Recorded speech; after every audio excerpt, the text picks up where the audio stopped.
Hello, good evening, and welcome to this live session coming to you simultaneously from Delhi and from Mumbai. Thank you for being with us today. I'm Shailaja Bajpai, and this is Talk to the Print. As readers editor, I receive many emails from many of you, and I hope you're satisfied with at least some of the answers I've given you. Please keep those coming because your suggestions and comments help us enormously all the time. So do keep writing in. This month has seen more politics in the news than usually, and that's probably because there have been two important elections. One, assembly elections in Karnataka, and the other, local body elections in UP. Both delivered emphatic verdicts. In Karnataka, the Congress won a thumping victory, as did the BJP in Uttar Pradesh. But that's just the prelude. There are now going to be assembly elections later this year in states such as Telangana, Rajasthan, Chhattisgarh, Madhya Pradesh, and even Manipur. Okay, and after that, of course, there's the big blockbuster, the Lok Sabha elections early next summer. So that's going to be a lot of politics in the news cycle for the next year.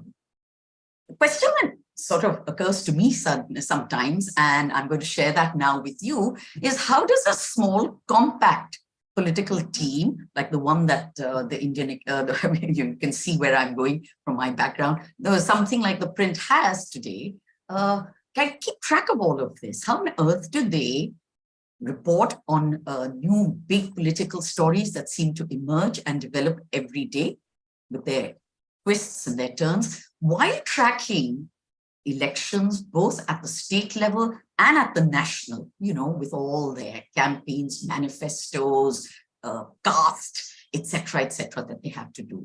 How do they do all that? Now, to help me answer some of these questions, I have with me today my colleague, Singh, who's political editor politics at ThePrint, and is just now sitting in Mumbai. Good evening, DK. Welcome and thanks for joining us.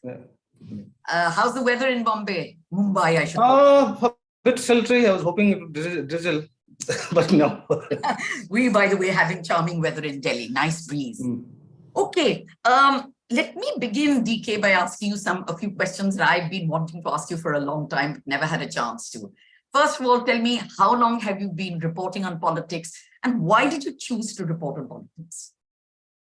Well, it has been about 26 years when I have been continuously reporting, working with some publication or the other. Yeah. How I got into political reporting, all I can say is probably started by chance and something to do with my childhood also, because, my grandfather was very attached with me and would make me go through Hindustan Times every day in the morning. Yeah, okay. Yeah. So I didn't enjoy it very much then. Yeah. And then my family is full of political activists. I see. Aligned with one party or the other. So I spent my childhood listening to them. Right. Their fights. Right. Not that really made much impact, but I was not going to be a journalist. I never planned to be a journalist. Right. Then, you keep hearing all that. And then I come to a hostel in JNU. How vibrant that culture is. Yeah. So even in the mess, at your dining table, over lunch, over dinner, it's all about politics. You have from SFI to ISA, CPP, NSUI, all these parties coming up with some pamphlet every day. Yeah. Discussion would go right from, new imperialistic forces to Ram Janmabhoomi there. And you were discussing all the time with all the places. So while you were part of that, I started kind of freelancing. Right. Okay. Money was one of the reasons, of course. Yeah, I'm sure. Yes, indeed. And I freelanced for about 3-4 years and got a break with the Japanese paper in the New Delhi bureau and started. And because I started with the New Delhi bureau, a foreign newspaper, naturally the politics, diplomacy. I started my journalism with that. In fact, after a few years, I did some cup reporting before going back to the assignments. Okay. So, and the rest is now history, right? Okay, Yeah. tell me, can you name me, I'm always curious about this, name me maybe one or two politicians who you have always found very accessible to the media and whom you really could sit and learn a great deal from when you went to visit them? Anyone who stands out? Many of them, the late Arun Jaitley, I would say. Yeah. A lot from him. Yeah. Ahmed Patel. Okay, right. Different parties. All these people, you keep talking to them, and there's so many of them. It's like access is one. Another thing is, as a journalist, to get access to many of them. Thing is, who will actually bear his or her heart to talk to you? That's right, his soul, yes. And who did Otherwise, that? through the years, you come to know scores of them, but just that how many of them you are comfortable with, or how many of them are comfortable with you, Right. and who are ready to tell you, who are ready to confide in you. Right, right. So And there, of course, I cannot take those names, of course. Yeah. Has it become easier or more difficult for you as you've gone along? Now you have so much experience. Experience works, but now things are a bit more complicated because every party is kind of shutting down. I mean, it's not about the BJP, it's about the Congress, it's about everyone. All parties. And it's not about those leaders, not about those individual leaders. It's about high commandist culture that is pervading in every single party in India today. So nobody wants to talk. Nobody wants to guess his or her leader's mind. And they're using social media more, right? Now, more creatively. Yes, but that too is kind of sticking to party lines. They don't really say what they think is a particular issue. Right. So that culture had changed a bit. The kind of freedom even the leaders used to have, where they could express their thoughts openly. Right. That has gone. If they're in disagreement with the party line, that culture is changing. That has gone. Okay. My last question to you. I have students whom I have to teach journalism to sometimes. Why would I encourage them to cover politics? Give me some good reasons why I would say that to them. Because politics is about, everything. Politics, right from you go to the district collectorate for your small work, for your, to any hospital, go anywhere, politics involved in policies. Right. So politics involves everything. It's not just about covering political parties. Right. There's there's politics in policies. There's politics even in the way civic organizations are done. There's politics in families. Amenities are basically given to you by your civic bodies. Politics is everywhere. And that's why it's so exciting. It's not about you're covering one political party, because suppose you're covering the BJP. Yes. You're looking at the BJP's economic policies. Why is the BJP doing what it is doing? Looking at the BJP's cultural policies. Yeah. So it's linked to your life, isn't it? That makes it very exciting. Okay, I think now, thank you for answering my questions. I think it's time we moved on to our audience. Thank you for your questions. And please, this is a live broadcast. Please send in more questions. We have DK, we don't get him all the time. Please use this opportunity. Okay, the first question I have got actually is from Aditya. Good evening, Aditya, and thank you for your question. Aditya wants to know, while covering elections, you might have interacted with a lot of people, politicians and bureaucrats. What has been so far the most hilarious and emotional moment while covering elections that you can still remember? So either emotional or hilarious. Actually, there are many, but one I just remember because I was in Karnataka and it reminded me of what happened in 2018. Yeah. So I was traveling in Udupi and I was talking to a retired banker. It was very warm and he was answering all the questions, giving his views and affordable. I gave him my visiting card that, I'll be in touch with you again. And then suddenly while talking, he asked me, which university did you go to? Oh dear. So I said, JNU. He just gave my visiting card back. I said, what happened? No, I don't want to talk to an anti-national. I said, do I look like an anti-national to you? I was shocked. Right. And I was remembering this incident when I went to Karnataka this time. And that's emotional moment? Any emotional one that you really... Not really. Not one that... When you meet reporters or, people in villages or something, some of the stories they tell you, does that get to you sometimes? Not that I remember. Yeah, you're too experienced. It's the same story if you move around, the same story of, poverty. Yeah. Poverty, then unemployment, then deprivation. this is not happening, that is not happening, your Yeah. MLA is doing this, your MP is doing that, this policy is not working. It's more or less the same. Yeah. Okay, here's another question. Any particular election coverage on the ground where you felt there was a wave in respect to one party or for one party, but when the results came, it was different?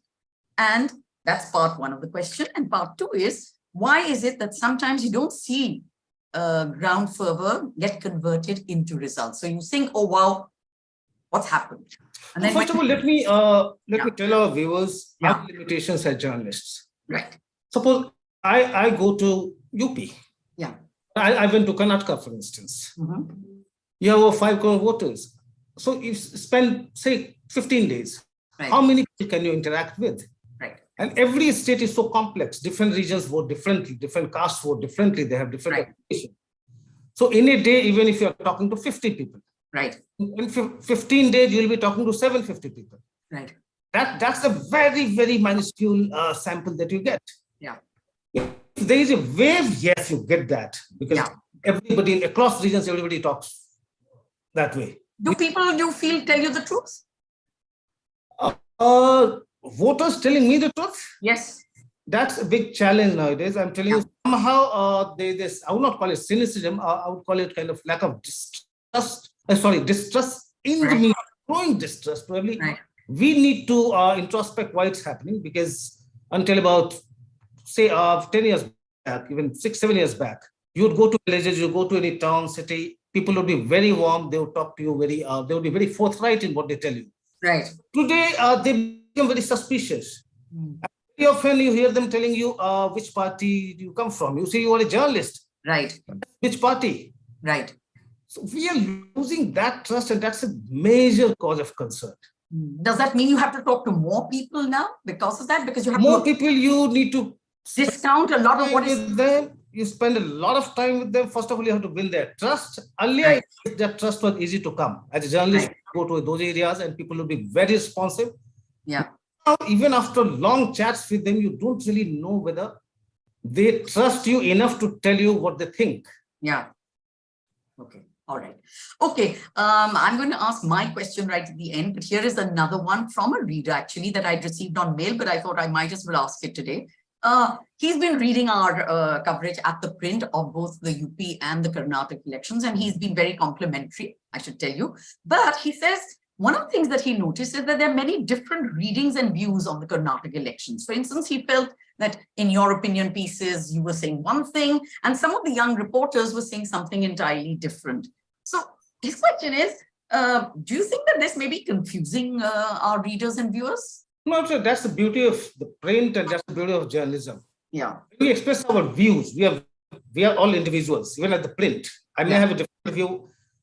I may have a view which is different from my boss's, from my editor-in-chief Shekhar Gupta's view. Yeah, right. Yeah. So just go ahead and write it, and he'll allow it. Yeah.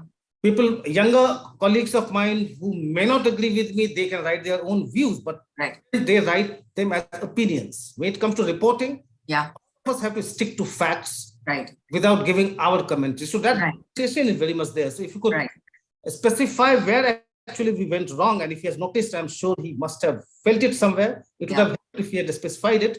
But this is how we go about. Our views are very different, and not many of us write our views. That's right. Reporters generally... you, right, and Shekhar? Yes. Yeah. But reporting, we don't really... mingle our facts with the views. I mean, that's a very conscious decision. That's an editorial decision, and you are the reader's editor. You know it pretty well. Yes, yes. Just that line. Yeah. How the editor-in-chief reacts. Absolutely. Yeah, yeah. So, and in case views, we can allow a diversity of views that contradict each other. In opinion, that's good, because that's what the reader needs. Also, he shouldn't get only one point of view. Okay, we have another question now from Rohan Navalkar. I hope I pronounced it right.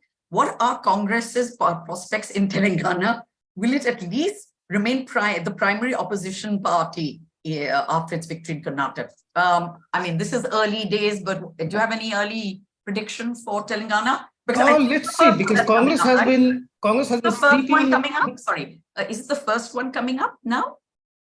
in the assembly election? They'll all go together. In fact, in November, December, they'll all go together. Right. Okay. Maybe Telangana first, but it should be sometime in November. Sure. Telangana, in fact, the problem is Congress has been sleeping in Telangana for the last 9.5 years. Right. After the election in 2014, Yeah. them somehow they thought probably we have better chance. In Andhra also they were wiped out. Telangana, they had a better chance. At least they thought so. They had some also. Yes. Party organizationally, party was, almost remains different. Decimated. Yeah, you don't really, you have a leader here, a leader there who is making headline with controversial comments or with his aggression. What he wants to know is whether the victory in Karnataka has given a boost to them, even organizationally. Look, as it is, BJP we saw like in the past, since 2020, in fact, from December 2020, when they won their first bypoll. From then on, they have been winning assembly bypolls, except the last one. Yeah. They did pretty well in the Greater Hyderabad Municipal Corporation election. Right. That gave them a boost. And then you saw leaders actually defecting from party, defecting from PRS, defecting from the Congress to join BJP. That's right. The BJP is pretty new in that sense. BJP does not have that kind of grassroots support. Right. It does not have leaders. So it needed leaders from other parties, and they were coming. But after Karnataka elections, they continue to come. Yeah. Election results should, So it's made it. These Karnataka elections have added more mirch masala to everything, right? Yeah. It looked like clearer. Okay, now to come to my question, really. We're a small team. How many are we? How many reporters do we have altogether that you can call upon? Let's say in Karnataka, how many did we have at any given time that you could access and send out? Oh, well, we could send 3 at a time. So we had plus your Sharan Puvanna is our state correspondent there anyway. So about 5 of you, maybe? Yes, total 5 of us. So how do you go about then covering an election like this? You just send them one by one and say, okay, now you cover different parts of the state, or you concentrate on certain things? Is there a lot of planning that goes into it? Because there are only 5 of you, right? So there's a lot of planning because we cannot really beat the legacy media organizations when it comes to the availability of resources. Right. Besides, we also realize that our readers and viewers, they see the same thing everywhere, in every paper, in every channel. He is winning, he is not winning, he is weak, he is not weak. And that's the kind of narrative you have around it. And this is where we try to do things a bit differently. For instance, Karnataka election, just if you can give an instance. Yeah. Everybody was talking about freebies, what the freebies that the Congress has given, the freebies that the BJP may give or may not give, what the government has done. The narrative was the same everywhere. So we did. So our colleague Nikhil Lampal, we got to hear our data expert, we got the economic data, and then we tell the story that imagine a state with one of the biggest, one of the best per capita income, about 3.24 lakh, if I'm not forgetting. Okay. With that kind of income, that's big. That people are voting for freebies of 200 units of electricity, for that matter, 500 rupees a month. Right. The state is that rich with that kind of per capita income. Yeah. And you come to the conclusion through data that, about 35-36% of the GSDP of the state is generated in Bangalore urban. Right. So that it doesn't not that's the kind of stories we strive to bring. A bit offbeat, things which are not very obvious. Yeah. So as a small team, this is where we actually focus our energy on. Because if you start, we cannot be sending reporters to every constituency. Or anyway, it's not our job to predict elections. Right. Even if we get a sense, it's not our job. Right. So it's about the issues that matter to the people and how you present those issues. It's not about, regional variations. All these data points you have, you talk about this, naturally we also covered that. But what else can we bring to them? So for instance, when the results were out, so our chief would write when everybody is talking about this guy has won, that guy has won, he has lost. Yeah. Chief writes a column saying 10 lessons for the BJP. Yeah. Now I saw that. How do you go beyond? So on an election difference, how do you go beyond? Because everybody is talking about who has won, who has lost. Yeah. And then, next day again, newspapers will have 6, 7 pages, 8 pages each. Right. On one assembly election. True. Basically, You have to go beyond the TV, Yeah. and you know that next day you have to do better, so that when our viewers look at the papers tomorrow, Yeah. they still find you very relevant. That okay, you have And that you've done something unique and different. You've given them something else to think about. Exactly. And this looking forward, because everybody is busy telling you what is happening, realizing what has happened, how to take things forward and tell them what it means. So in a sense, the what next has become our primary concern, in a sense. Yes, exactly. So you've really taken the words out of my mouth, because the next question is actually that data. Has this now become data journalism and politics? Are they now completely married, in the sense that now in the elections, we will be seeing in the forthcoming elections much more data crunching? It should, because I was telling you about Nikhil's story. Right. Model, we recently started working on this, and this is what we are going to follow, because people are fed up. They already know, look, our viewers, our readers, all very smart people, very intelligent people, politically very savvy. You don't tell them he has said this, she has said this. Right. You know, they've seen it. They're infighting Rajasthan, they're infighting, but you don't need to tell them, they already know. Right.